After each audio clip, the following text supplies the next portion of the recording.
Hi guys! Tingnan natin ang ganap ngayong araw na to ay may bagyo.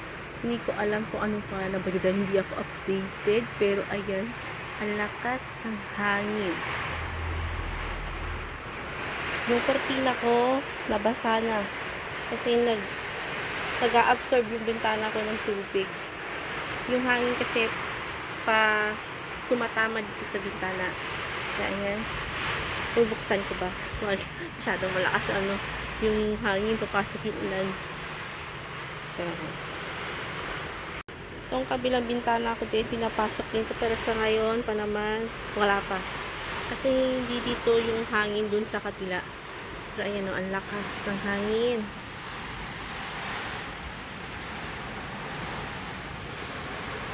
Ayan po, pinaiwan akong sinampay. Hindi ko siya makuha-kuha kasi nga, ang lakas ng hangin. May kasamang tubig yung hangin. Hindi pa po naglalandfall yung bagyo. Mamaya pa raw po maglalandfall. Pero ang lakas ng hangin. Sabi, malapit po kasi kami sa dagat. Kaya, ayan. Yung mga sinampay ko, ayan. Dito na lang sa taas. Kasi hindi ako makapagsampay sa labas. Pero hangin lang magtutuloy sa kanya. So, sana walang nalang tubig. Grabe ang lakas ng hangin. Ayan guys, maulan pa rin dito sa amin, may bagyo pa rin. Kung papansin nyo, ayan po, yung mga bubong dito sa amin, mga nakatali. Ayan, nakatali. Lakas po ang hangin. Nakatali yung bubong, para kung sakali, hindi pa rin. Kasi pag nagbabagyo dito, sobrang lakas ng hangin.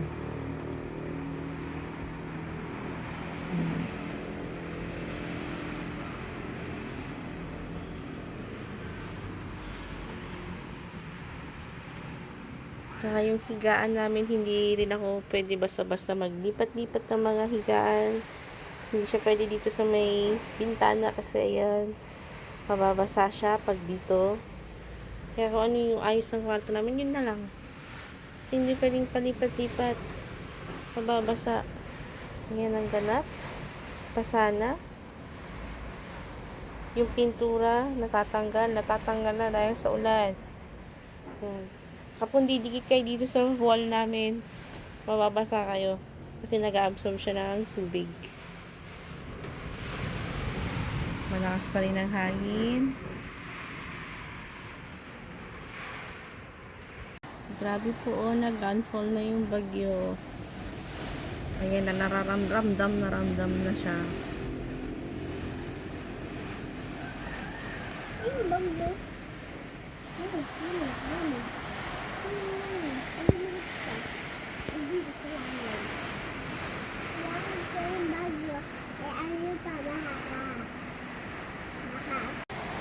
Yan guys, kung nakikita nyo, may bagyo pa din. Alas 4 na po ng hapon. Time check.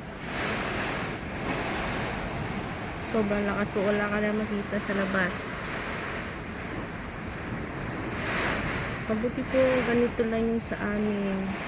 Kasi mayroong ibang lugar na mas grabe pa. Wala nang makita sa labas. Sobrang lakas po ng hangin tsaka ng ulan.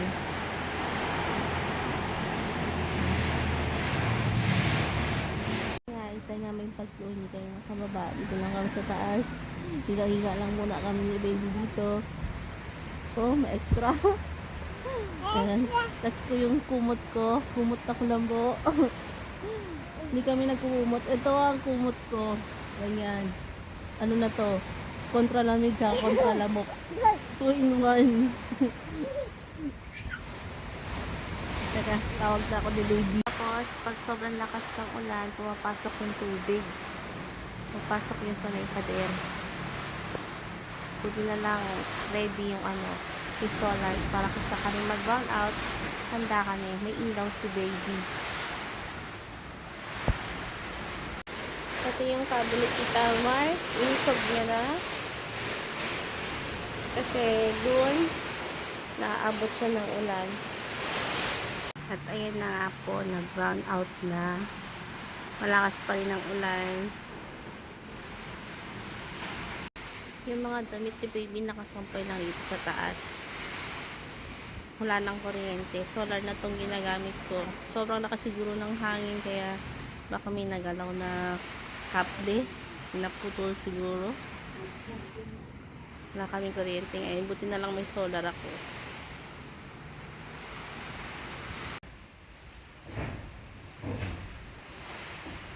Kung naririnig niyo po, may kumakalampag kasi yung yung bubong sa kabila, hinahangin. Sobrang lakas po ng hangin. Yung sa kabilang kwarto po, akala nyo may nagwawala. Lakas ng hangin. Hinahangin po yung tag doon. Yung yero. Yung excess ng yero, hinahangin. Takot na yung isa, oh.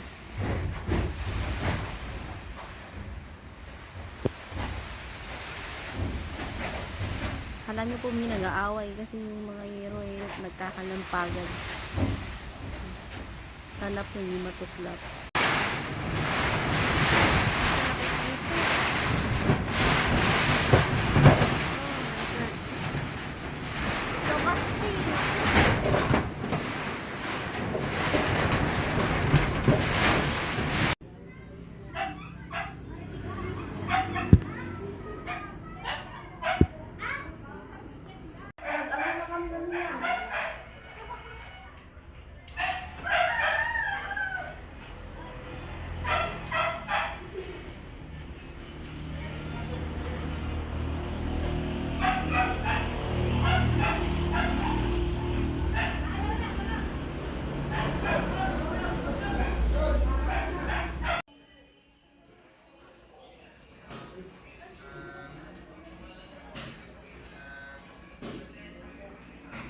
Dito kami sa bangka. Dito kami. Ika, nalian mo. Tamay daga. Uno. Dito kayo guys. Kaalis na ng baha. Pero yung ginawa niya sa tiles, malala. Dahil laging bumabaha, yun na yung tiles namin.